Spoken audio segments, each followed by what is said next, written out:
Group we've got coming in today, really good group of signing class. I mean, I'm thrilled every year we get a new signing class, but this group has been special. Every time we have a visit or we have them come see us, and they meet with academics and they meet with player development and they meet with strength and conditioning and training room, everybody talks about what a great group of kids they are. They are probably the highest incoming GPA in terms of academic success that we've ever had. Which we found here over 7-8 years that's the number one indicator to success is can they be successful in the classroom, and this is as good a group as we've had. It's across the country, a really good group. We think we addressed a lot of needs at defensive back and receiver. Still have some guys left out there. We're having to do this early because of the stuff going on with our players here. So I'm really fired up about this group. They are high character. And the one thing that in the coaching business you better value now more than ever is high character, tough, hard-nosed football players that are coming here with an understanding that they're committed to excellence in terms of classroom, competitiveness, toughness, loving football. And these guys understand that. I mean, I really don't want anybody to be here that doesn't like practicing hard and doesn't like going to school. And those are the two prerequisites for playing at Georgia, and this group's figured that out. So I'm excited about them, and we'll try to talk briefly about the ones that we can, and then move on.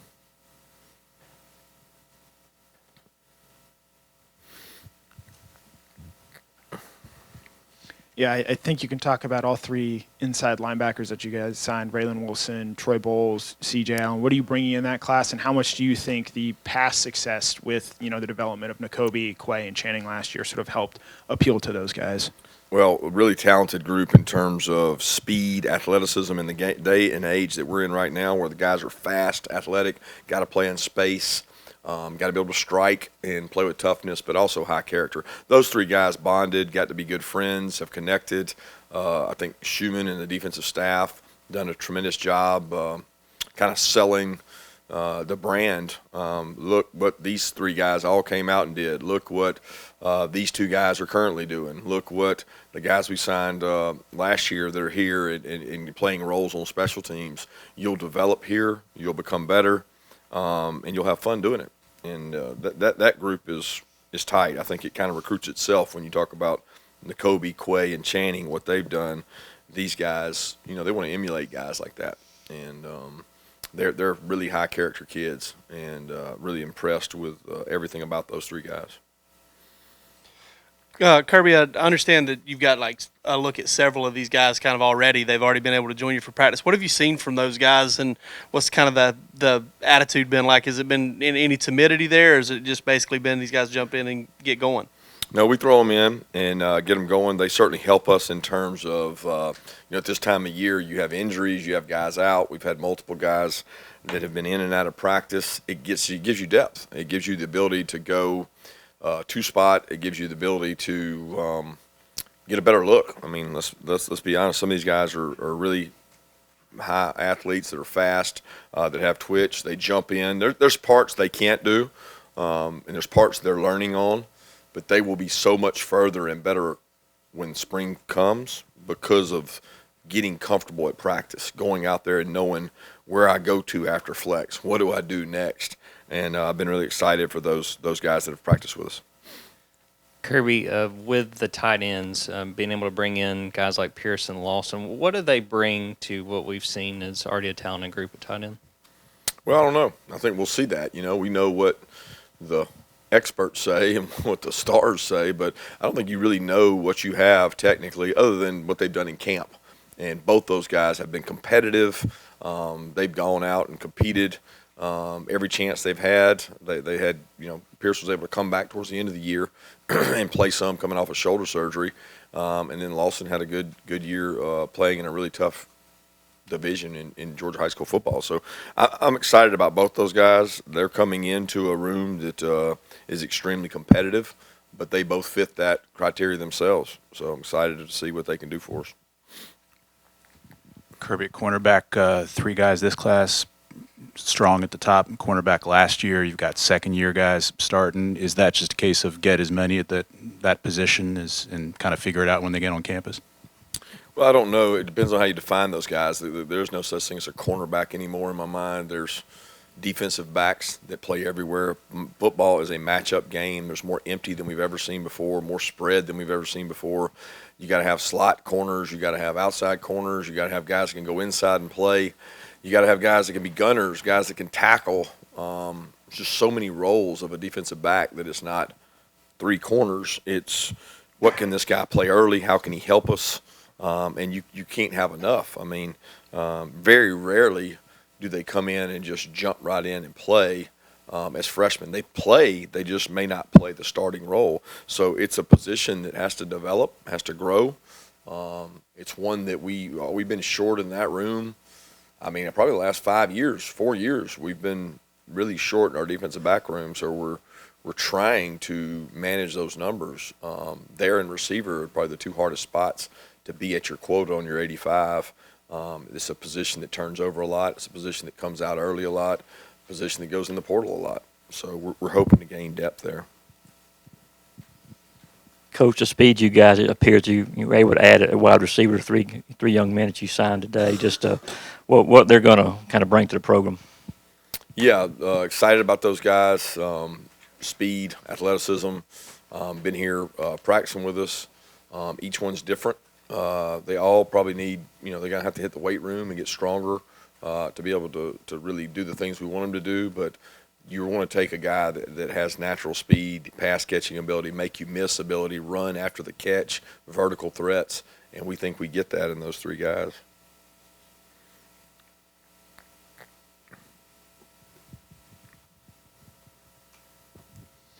Given Nolan Smith and Robert Beal both off to the NFL after this year, how do you feel outside linebackers coach Jadera Uzodiribe went about recruiting and identifying guys that can come in and potentially help you? Obviously not just next year, but in the future beyond that at that outside linebacker position. Yeah, excited about the group we got there. I think we've got good depth. We're trying to get that room back to where it's been in the past. There was a time when there were 3 or 4 really high draft picks in that room. And that's what you want in that skill set. That helps you on third down. Those body types help you on special teams. The 6'2" plus, the 240 plus is a position that can cover kicks, can cover return punts in terms of holding people up. So much value in that room.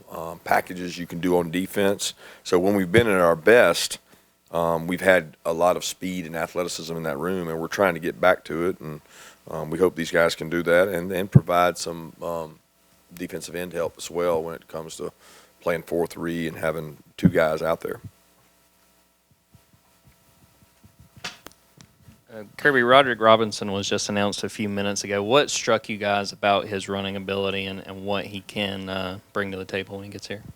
Yeah, size, speed, toughness, really soft hands. He's your SEC-type back that can get hard yards but is athletic enough to do some things in space. Really, to be honest, I like the guy's character. I like the background he has. He has family from South Carolina. He has family from Georgia. He has family from Birmingham. He's attached to the state. He has really good quality toughness. He's hard to tackle. Football is still a game where you have to get people on the ground, and he's hard.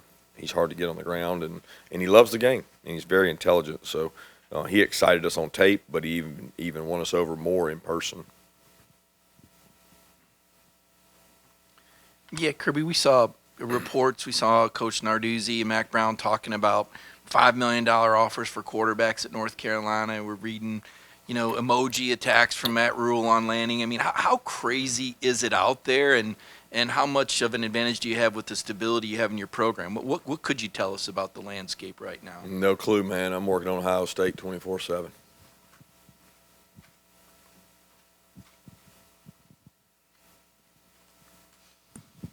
On the Ohio State front, how are your preparations going at this point? And it seems like almost every year in this little gap that there's a guy who hasn't played that much to this point that asserts himself during these practices. Have you had any development like that?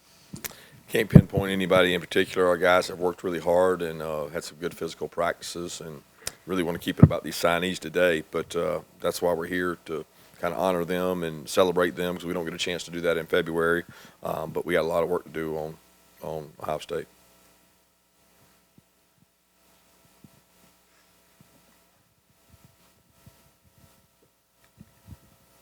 you guys didn't sign a quarterback in this class.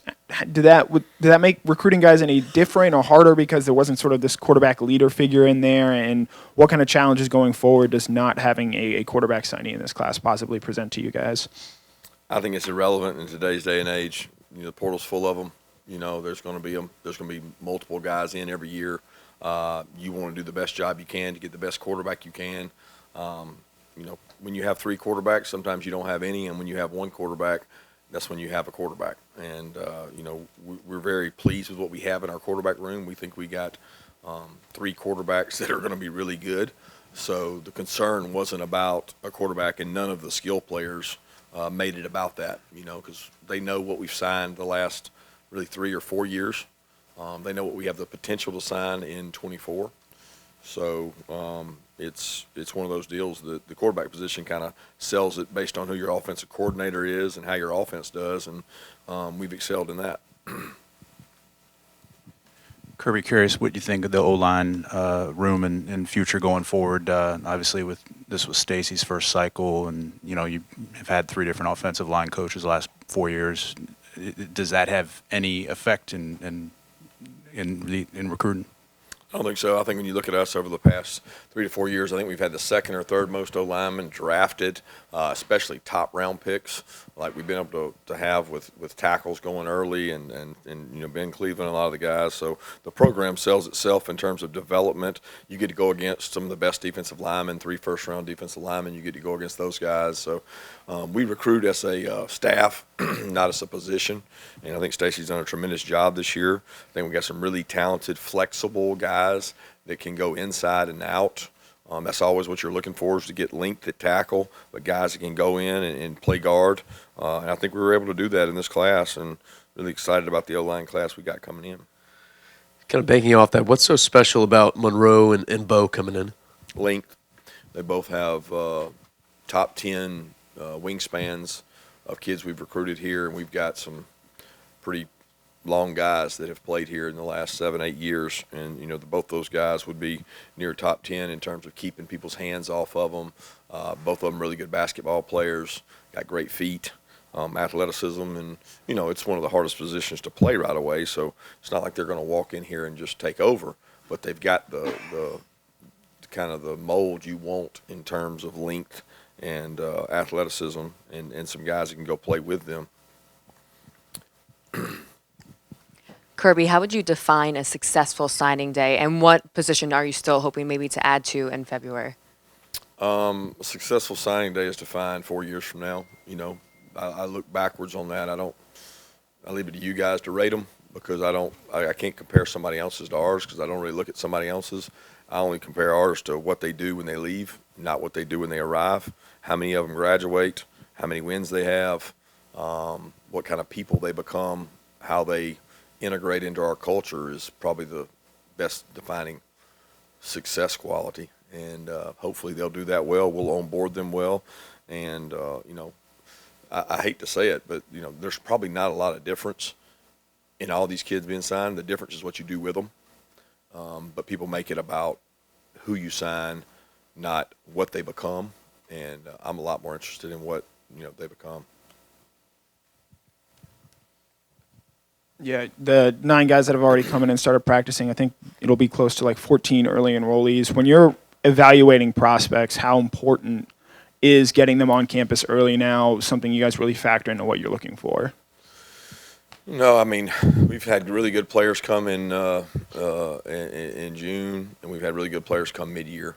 The trend is to come earlier. I think last year, I don't know what we ended with, 18 or 19. We may end up with 18 or 19 this year. I think last year we set a record for number of mid-year enrollees. It's not because we put an emphasis on that. It's because the percentages are going up of kids that are doing that. They don't want to fall behind. So there's this mass movement to come early, get started, get my degree on the way, get some 12, 15 hours towards my degree in a more simpler time, which is the spring. So that's the trend. I certainly like it because your roster turns over faster. So they're not really freshmen by mid-season the next year. They're like sophomores, and you can flip your roster faster that way. But it's not the be-all and end-all. There's some kids that are going to come in in June for us that I think are really good players that because they went to a certain high school they couldn't come mid-year. Coach saw where Samuel Mimpemba just became official. Kind of what's he going to be bringing to you? He's one of those outside backers that has great length, great toughness. He was a really good athlete growing up, played competitive soccer, traveled all over. As many as 2 years ago, he was playing tight end. So he's very raw, has a high ceiling, but he has a lot to learn about the position. But he is a tremendous talent when it comes to athleticism. But he's going to have to learn how to play the position as well because he's kind of played all over as a football player. What are the traits that stand out about A.J. Harris? Competitiveness. I mean, he loves football. Number one trait you look for now is how much do you love football? How much can you process information? Because after you height, weight, jump, test everybody, it becomes what knowledge can you handle in between your ears. And I think he's going to excel at that. He takes notes. He's very bright, and he wants he wants it. He's hungry. So that's a part that I can't coach into him. Kirby, what is the process for these guys that are able to practice before they sign? And then secondly, are you comfortable with this early signing day? Do you think this is here to stay? I don't understand the first question. The kids that are practicing without having signed the scholarship papers, what do they have to sign in order to practice before their official signing? They have to get in school. So once they're accepted, that trumps the signing. So when they receive aid, a room, board, they receive equipment from us, they have to be accepted into school to do that. Once they do that, it's not really about the signing for them. They still have to sign, but that's not what makes it binding for them. So those guys did a lot of preparation, and we did, our staff, not me, did a lot of preparation to get them. Our administration and our organization, Miss Rhonda, Miss Christina, our president really worked hard to get these guys admitted to school so they could practice. So that's not, you have to jump through hoops to do that. But once you do that, they're yours. What was the second part? About the early signing day, if you like this and if you think this is here to stay. Man, I don't even try anymore to analyze all the different things that go on. I just try to be good at it and good at managing it, not trying to, it's not something that I have a lot of control over. So when I don't have control over it, I think about something I do.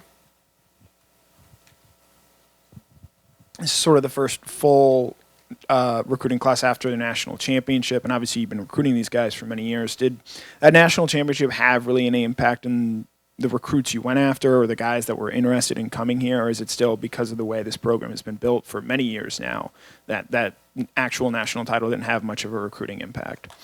I don't know if you can measure that. I think it gets you in the conversation with more national guys, but there's nobody I look at this list and say we wouldn't have gotten had we not won it, or we got them because we won it. I can't quantify that.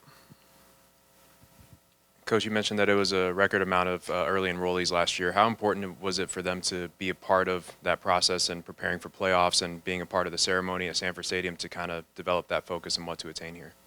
I definitely think the practice helped them. We made them more comfortable in the spring. A lot of those guys that came mid-year early last year practiced with us were guys like Michael, Jalen Walker. I can't remember the rest of them, but there was two guys that helped almost immediately.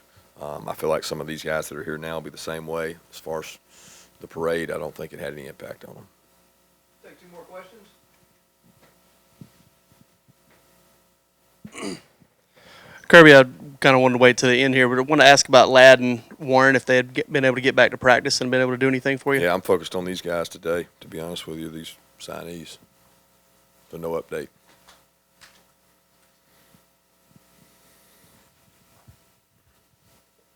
Want to ask about another guy that just signed, Gabe Harris, what he brings to the table. He's an athletic outside backer. He and Sam played together down at IMG. I think both those kids have a great relationship with each other, a great rapport. It's a room that we're down on depth in that room with Nolan and Bill leaving. So it's one of those deals that we got to add some depth, and we got to have guys that can play early for us at those positions.